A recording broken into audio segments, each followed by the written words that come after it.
Hey everybody, welcome back to the Gulf Coast Growth Show. I'm your co-host, Zeke Smith. Jason, our illustrious host, is out this week, but we'll see him next time.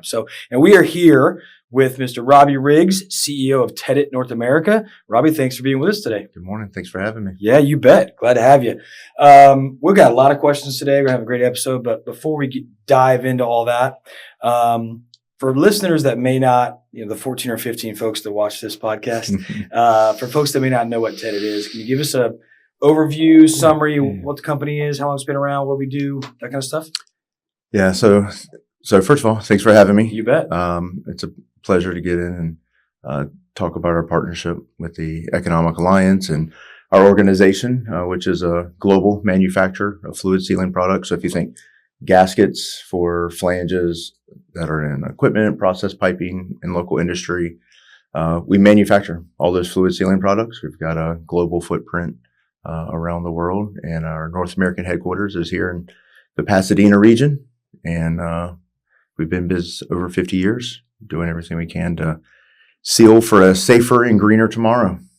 Awesome. And so your role as CEO. So give us a little background about you. How'd you get in that seat? I know you've been with the company for several years and worked your way up there, but give us a little background on yourself. Sure. I'm a engineer by degree. Okay. And started off my career doing technical support for industry, and through just progression of roles and opportunities, found myself at Teadit about 8 years ago, and I was in a vice president's position overseeing the sales and marketing efforts of the team. And when my boss Chris Day was promoted to a global leadership role about 3 years ago now, he tapped me and said, "Hey, would you like to try out my chair and head up the North American efforts as the CEO?" So I'm humbled and honored, but yeah, it's been a wild ride, and it's been good. Good. So settled in the role after 3 years. You feel like? Yes, there's definitely a drinking from the fire hydrant. Sure. But yeah, I think we've done a good job of building a good team, and that's what the primary focus of any leadership position is getting the right people on the team. So yeah, we've had a lot of efforts towards that in the last few years, building some different divisions within our group, bringing in some key positions. But yeah, it's been fun. How big is the North America group overall from a staff standpoint? We have over 250 employees. Okay. So we represent over half of Global's Teadit. Okay. Teadit's global operations now as the largest entity within the global organization. And okay.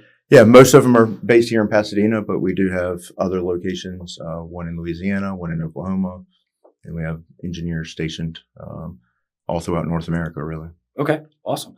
You mentioned it already, so I want to go back to it. You said how proud you were to be in a partnership with the Economic Alliance. Can we talk about that a little bit? Yeah, of course. Give the down low on what the work you're doing with the Alliance here. Yeah, so honestly, the relationship with the Economic Alliance is fairly new to me. It wasn't something that I was super dialed into in some of my previous roles. Sure. But once I met some of the good folks over here and saw their advocacy efforts, wow, this is a great resource. Honestly, an untapped resource for me. So once I got in, started learning a little bit more about the organization and honestly how we could benefit from some of the efforts that are taking place, some of the advocacy, the connections. We went on a DC trip, met with some folks that were really important, talking about some of the strategies that we're having related to tariff mitigation. And, sure. Yeah, it's been a healthy and growing relationship for us, for sure. Yeah, the advocacy trip to DC is one of the highlights of the year, and visiting those elected officials.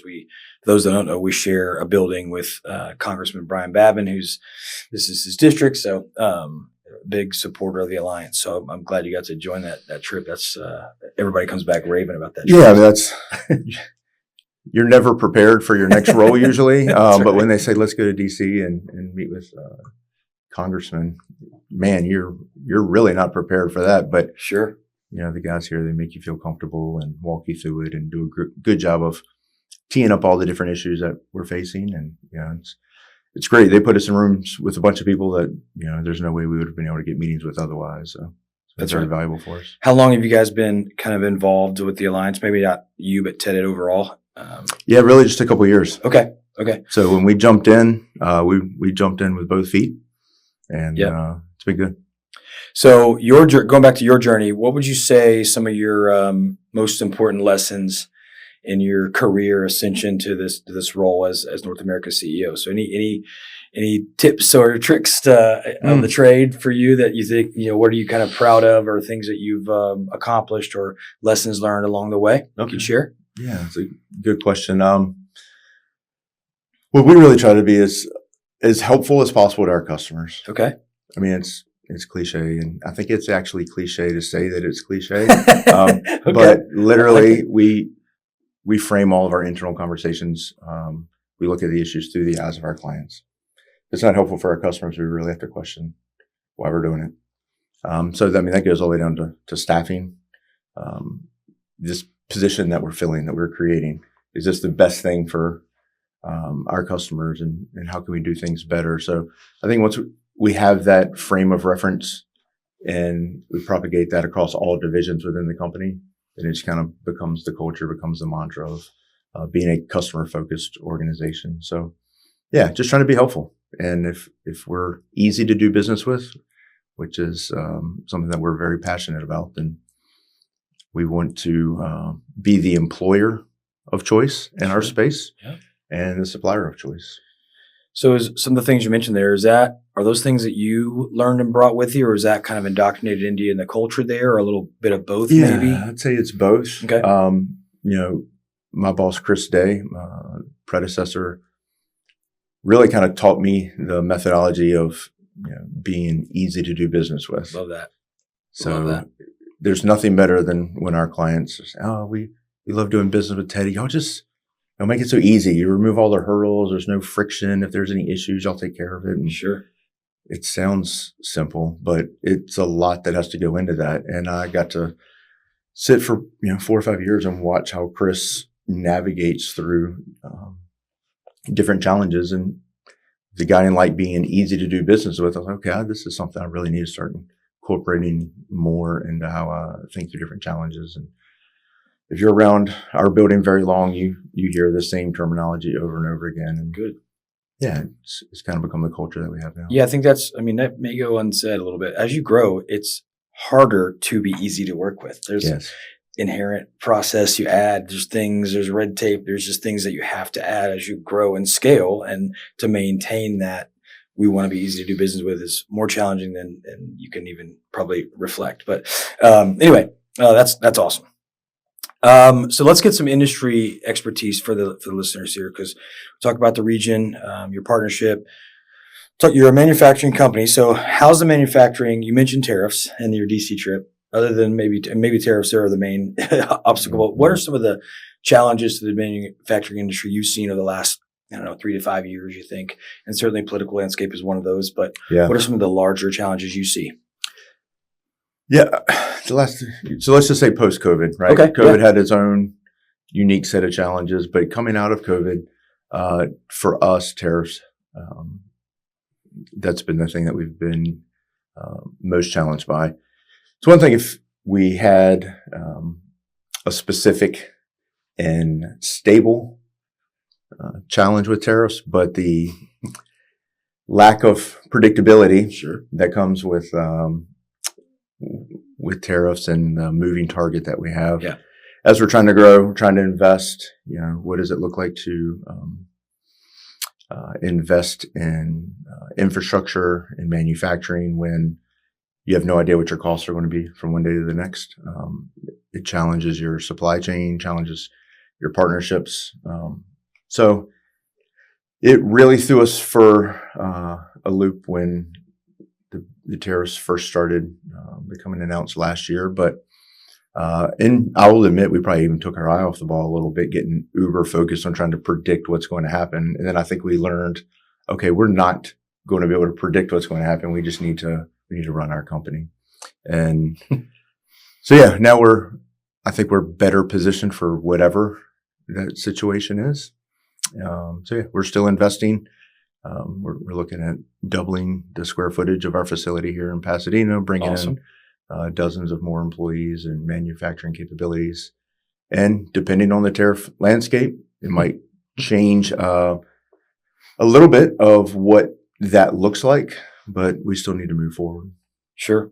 And I have to assume that's the global business hasn't been as impacted as you as the North America business around the tariffs. I assume you're the one taking the brunt of that. Well, or is it all of it? Yeah, yes and no, Okay, because the way that we're structured is that we are in North America the largest customer of some of our other divisions. So, for instance, we have a couple large manufacturing plants in Brazil that manufacture product that we procure here. Okay. So when we go from 0% tariff to a 50% tariff for Brazil, all of a sudden that strains that supply chain.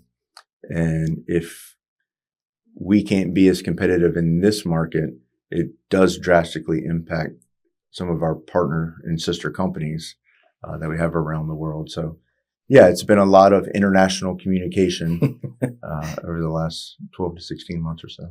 Maybe you need to talk to the administration about your culture and being easy to work with. Yeah, next advocacy trip, we'll make sure it's on the agenda. Get that in there. Well, and you, being a part of the Alliance, has the Alliance helped with, I know you said access and the networking and being part of it and jumped right in. Has the Alliance provided any guidance around that? I know, again, the trip helps, but has the Alliance helped you guys at all around some of the navigating some of these challenges, helped out around this region at all? Yeah, I mean, like I say, an engineer, you have a technical background and then you work in your space and what you do. And then all of a sudden you have to manage all these different challenges. And, even when we're trying to grow as a manufacturer, like sure. I don't know all the things that we need to do interacting with the local government on how we build, how sure. we hire. And sometimes we just need a partner to come alongside and say, okay, this is a typical challenge. Here's the person that you need to talk to. They can help guide you through that. Perfect. And just to know that we have a local friend who can help connect you with some people and guide you through some and of they've seen it before. Yeah. I've seen it before and heard it. And, Or we're freaking out and they're like, it's actually not that big a deal. We can help you. Okay. Awesome. Why is this region so strategic for Teadit? Why did you plant roots here? Why are you trying to grow here? Why is this region so important for you guys? Yeah. So the Houston economy for what we do is the epicenter for North America, the port region specifically. This is the hub. So everything centers from here. All of our large clients have some sort of asset in this region. A lot of the talent pool that we want to draw from is here. We have a partnership with San Jacinto College. Oh, very good. Yeah, so we work very closely with them. They provide us with a lot of young talent. And yeah, you have to be very strong in the Houston region if you're going to be in the supplying of sealing products to the oil and gas market. Yeah. Other than the tariffs, have you seen any other challenges to this market for you all or for the manufacturing industry overall? I mean, is there any other challenge you think we need to go kind of attack for this region to help companies like yourself grow? Oh, the 99% humidity. If you can work on that, that would be. Yeah, we're in June, so that's yesterday was okay. Yeah, no, I mean, back. For us in Pasadena, some of it's just infrastructure. Okay. The roads being very busy. It seems like we're working towards it, but I think the market's growing faster than the infrastructure can keep up. Sure. So other than that, this has been a wonderful place to grow our business. The space you're trying to expand, are you trying to stay put on your existing location? You've got the spot. Yep. Okay. Same lot of land. We're over 100,000 square foot now. Okay. And we've got a pad out behind us that we're looking at adding more office space and manufacturing into. Okay, good. Well, all right. We've looked back at where y'all came from. We've kind of looked at current state. Give us your, your crystal ball. What does the manufacturing landscape look like in your opinion, or in the opinion of Teadit and Robbie Riggs, North American CEO? How do you think this is going to go? Obviously, there's another election coming up soon, and then after that, political climate is always uncertain. But feeling optimistic about the manufacturing industry in the States, pessimistic, kind of neutral? How are you feeling about it? No, I mean we're actually very excited, and everybody's talking about the digital revolution that's taking place, and what does that look like for manufacturing? And we're leaning into that space. Okay. So we've got a whole division now of software technology engineers. We're trying to be a smart manufacturer. What does that look like from automation, not just from jobs, but from doing things more accurately, more efficiently, error reduction, again, filtering everything through the lenses of customer focus, easy to do business with.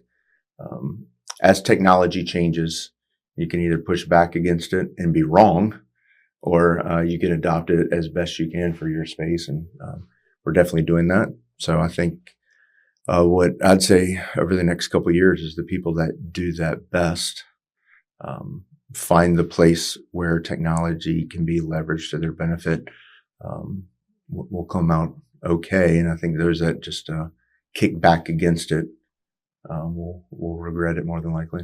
Yeah, I saw a saying that said there's a difference in pain and suffering. Suffering is when you resist the pain and not just try to embrace it a little bit and work through it.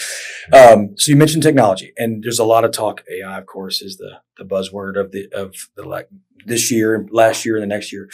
And you mentioned this word automation. So I've seen a couple of things where everybody's afraid that AI is going to take people's jobs, and certainly there'll be some efficiencies. But when we had the Industrial Revolution and automation, it didn't necessarily take people's jobs. It changed the way manufacturing looked. Is there anything specifically you guys are doing that you can share? I mean, not sharing proprietary stuff, but around AI or automation that you're really proud of, and that's making your employees better, not losing jobs, because you're already trying to hire, you're expanding. So obviously it's not causing you to have to let people go. It's making them better at their jobs and more efficient. Anything specific you can share? Yeah. I mean, to your point, it's not a matter of necessarily being able to do more with less. It's shifting the type of work that's being done. Love it. So it is more of an operator role. So a lot of our employees are learning additional skill sets to be able to do their job, maybe with more technology involved as opposed to things being more manual. Now there's more software that they might need to be interfacing with where they didn't have to in the past. So yeah, it should make their job a more pleasant job. And as we grow and scale, we can do it in an efficient way where the product output is faster and more accurate. And yeah, I could understand maybe in some spaces it could be a little scary, but for us, we're jumping in with both feet, and both AI and just software in general are definitely tools that we're leveraging for our customers' benefits. Great. Yeah, Mandy, the producer, keeps threatening to replace me with AI if I keep acting up. Well, I thought you were a hologram. Yeah, exactly. I'm not even here. Yeah, I'm actually in the Keys right now fishing. Okay, so you said excited, lots of growth. Sounds like that it's got a bright future, certainly in this region and then globally, if we can get these the predictability of our tariffs. But what is there anything you're most optimistic about Teadit and the manufacturing industry overall in the next 2, 3, 5 years? For us, we double in size every few years, and you would think that we would be getting to the place where you're getting diminishing returns. But what we're seeing is that as we're making these investments and we're building a team that we're quite proud of, the market's noticing, our clients are noticing, and there's a whole lot more growth still available for us. So yeah, I think we still have a couple more rounds of doubling in front of us in the next few years. Wow. Yeah, and what that looks like in terms of what new product lines the market wants us to bring on, or what new services we offer, what locations we need to be at to service more closely to where the client needs are. It'd be interesting to see what that looks like. So yeah, we're very excited about it, and this is the phrase: the best team wins. As long as we're bringing in and training the best folks, I think we'll be fine. Yeah, I'm impressed, having not known a whole lot about the company, and I think that something you said about being easy to work with. It seems like you're trying also to be easy to work for, right? Which is great. So that's, your external and internal culture match up, which is very important. Sometimes that's different. Sure. So the alignment there is pretty impressive. So great work. Anything else at the home stretch here you wanted to share about company, about what's going on in the Economic Alliance, that kind of stuff, before we let you get out of here? Well, no, to echo what you said, yes, if you do need gaskets and ceiling products, I know of a company that's easy to do business with. That's right. That's right. Or if you're trying to find a good place to work. I love when you tee me up like that, because I was going to say, how do people get a hold of you, right? Yes. How do they find Teadit? How do they find? I'm not going to have people start emailing you job applications, but how do they find you? Are you on LinkedIn, the socials, that kind of stuff? Yeah, of course. You can find me and us on LinkedIn. You can go to teadit.com. We have all sorts of ways that you can connect through email, through phone, where we joke ABR, always be recruiting. There you go. So we're always hiring. Okay. So yeah, if you are at all interested in saying, I don't know what the future holds for me, I want to go have some conversations. I mean, we're always talking to folks. So yeah, we like to find talent anywhere we can. Awesome. And that's Teadit, Teadit. So we'll obviously drop the link to the website and your stuff. Click here. There you go. That's right. That's right. Well, it'll be there. Yeah. Yeah. Look at the box. Yeah, exactly. Yeah. Like and subscribe. We're really sophisticated here. Yes, nice. Exactly.